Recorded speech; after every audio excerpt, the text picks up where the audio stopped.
Hello! Today I wanted to share just a couple of tips for you if you've just started or are thinking about starting a rose bed in your garden. I recently started a new rose bed in my garden, so I thought it would be a good video to do to show you how mine is doing, as well as just a couple of tips that I have for just starting a new rose garden bed.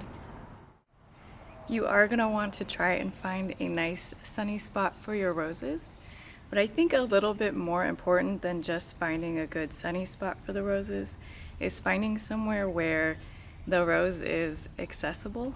And what I mean by that is somewhere where you can easily get to the rose to kind of admire it, smell it, and really enjoy the rose. I think the rose will appreciate it.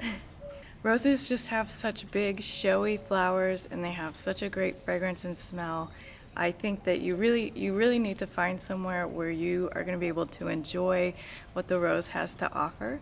So I actually think that that's more important than getting the exact perfect spot as far as like sun or soil, etc. However, roses do really enjoy sun. So somewhere that's going to get a good amount of sun is really going to be a nice spot for them.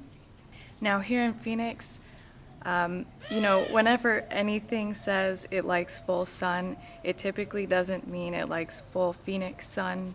Full Phoenix sun is really intense, so really it means morning sun. So if you have a nice spot that gets a lot of really great morning sun, that's really going to be optimal. I do have my roses out here in Phoenix, and they do get a lot of sun. Some of them get some really harsh western facing sun, and they don't look the best in summer, but they do fine. So I think finding a spot where you're really going to enjoy it and it looks beautiful and it's going to speak to you is what you should look for first. And then maybe you can try and figure out, if it's going to get a lot of western facing sun, especially here in Phoenix, a way to give it some filtered afternoon shade. Same thing if you have a shadier spot that you think you would love to see a rose in, but you don't know that it would do great because it's not got the best sun exposure, you may just want to try it. Try one rose and see what happens. Give it a year, see what happens. Or you could even put a rose in a pot, test it out, and see how the rose does in the area. It may surprise you. So if you are planting multiple roses at once, you will probably want to consider the spacing of the roses. So typically, I believe the common spacing for roses is probably somewhere between like 2.5, 3 feet, maybe even 4 feet, depending on the size of the rose. This is a pretty good place to start. I personally get a little closer. I'm closer to that 2.5 foot spacing. And my roses they get comfortably close to one another, which is something I do like. I do like that they get kind of overlappy a little bit and they kind of bloom into one another's space. So I do pruning, and here in Phoenix I do it in fall, and then I do the hard cut back in January. So this really reduces the size of the rose and allows me to get a bit more roses into one spot where they're not going to get really overgrown and really entangled into one another. If you are thinking you will not be pruning as often, which is totally fine, I have seen people who have probably never pruned their roses and they still bloom. They will just get very large. So if you don't think you're going to be pruning as often, I would go for the larger spacing. So once you have decided where you want to plant the roses, you've got them spaced out, you've kind of marked, measured out where 2 feet or 5 feet is from one another, and you've kind of marked where you want the roses. The next thing you're obviously going to do is plant the rose. I do have a couple of videos on my channel about planting roses. I do have one planting, a container rose and a bare root rose. So if you need help planting your roses, I would suggest checking out those videos. But while we do have the hole open, what I would also strongly suggest doing is checking out the type of soil that you have. and the type of soil that the rose is going to be living in. So an easy way to do this is to just take a hose and kind of fill just the bottom quarter of the hole up with water and watch it and see how long it takes for the water to drain. If it's sitting there for a very long time not draining, somewhere like 5-10 minutes, and it's just holding water, you're going to have clayey soil. If it fills up, kind of holds it for a minute or so and then drain, this is kind of more of like a normal soil. And if you cannot even get the hole to fill up with water, you've got really sandy soil. You'll probably have something between the extreme of the clay and the sandy soil. You do want something in the middle. You want something that's going to hold water for a little bit but then ultimately drain. The roses do not like to have wet feet, they call it, or wet roots. So if you've got clayey soil, the clay is going to hold the water and it's going to cause kind of a wet, moist environment that is not going to drain away from the roots. And then if you've got the sandy soil, extremely sandy soil, you're going to have a really hard time keeping the soil moist enough on the rose roots. Now if you've got something in between, this is obviously more ideal. It'll get the moisture and then it'll drain away.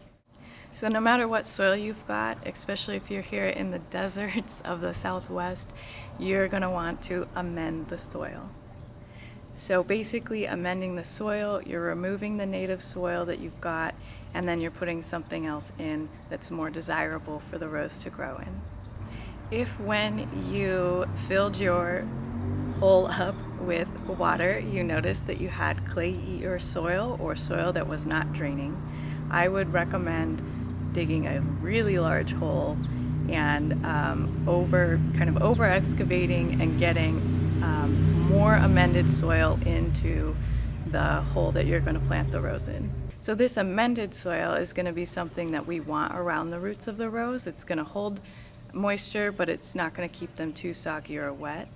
And again, if you had something more normal that wasn't holding water so much, you're still going to want to amend it, because when you amend the soil, you're going to put something in that has some nice organic fertilizing properties. I always show my grow mulch. It's something that you can very easily pick up from like a Lowe's or a Home Depot. I do also have a video on planting roses in clayey soil, where I do show kind of how we over excavated to plant the rose, and then in all of my rose plantings I've used the grow mulch to amend the soil. So if you are interested in how to use it, please do check out those videos. I will try to remember to link them in the description for you. So once you have your rose planted, I do recommend here in Phoenix that you water for at least 3 to 5 days every day to kind of establish the rose. I have always watered everything I've ever planted for the first 5 days, just to get it established and ready to go. I also would not recommend using fertilizer for quite some time until maybe the next bloom season. We did amend the soil. The amended soil has some really good fertilizing properties on its own, and some of those fertilizers, big great bloom type chemical fertilizers can be a little harsh. So I would let the rose sit and just use the nutrients from the amended soil that we used in its first kind of bloom season. You can use the grow mulch or wood chips or any really nice organic material to mulch the top of the soil. Here in Phoenix or in the Southwest or a very dry, arid climate, this is going to be key to keeping your rose alive in the summer. You want it to hold the moisture in as much as possible. So this may not make sense if you don't live in the Southwest, but do not put rock around the base of the rose. No rock. Do not put your DG, your landscape rock, around the base of the rose. You're going to want to move that away from the rose, have a nice circular area around the drip line or the edge of the plant that's just going to be some nice mulch, and this is where you're going to water your rose, and you're going to want to make sure that the mulch is moist in the summer to really keep your rose alive. That granite rock gets really, really hot, and it's going to reflect the heat up into the rose, and it's not going to keep moisture in your soil. So if you are in Phoenix and you want to give your rose the best shot at living, the key is going to be water and making sure you've got your mulch applied appropriately. And speaking of rocks getting really hot and reflecting heat, walls, so like this wall behind me, western facing walls are going to reflect a lot of heat on your rose as well. So you don't want to get them too close to the wall, especially if it's facing the western sun. And my last tip for starting a rose bed is to just have some patience. Plants don't readily move around very often, so when you put it into a new spot, it needs a little bit of time to adjust and get used to its setting. So as long as the leaves aren't like turning yellow, wilting off, you should be okay. It's probably just sitting there trying to figure out what happened, and it can take a little bit of time for them to figure it out and then start to put on new growth. I have actually had one of my roses take up to a year for it to kind of figure out what it was doing and put on some growth and some blooms. So do have some patience. Just because it's not starting off right away as you think it should be, it might be like a swan, an ugly duckling swan, and it just needs some time to mature and get used to it. Or you could just have put it in a really bad spot in your yard and it doesn't like it, and that's fine. Just wait a year, see if it picks up, and if it doesn't, then you know it's probably not a good spot for your roses. But either way, just see what happens and just enjoy your roses. So I do have like a new rose bed that I've started, so I'm just going to show you a little bit of my new bed. Here I have my newest planted roses. I just did these bare root from Barrage Nursery over the winter. It is on a western facing wall, so it'll be a little toasty over here, but I did get some nice wood chips down to try and keep everything nice and moist. You can see at the base that is the grow mulch that I used to plant it, and then I put rose chips surrounding it. And this rose back here next to my fairy, this is a vine rose. So you can see I did plant it offset from this wall. This wall gets very hot. I do plan to put one of those like tower, I forget what they're called, obelisk trellises next to it so I can train it up and get a good portion trained not on the wall. And then I am going to try and cover this wall with a rose because it will look a lot nicer covered in a rose than a CMU block. However, I do know that it'll be a little tough for the rose, and we'll see what happens. So this rose here is a miniature rose. This is Midnight Fire.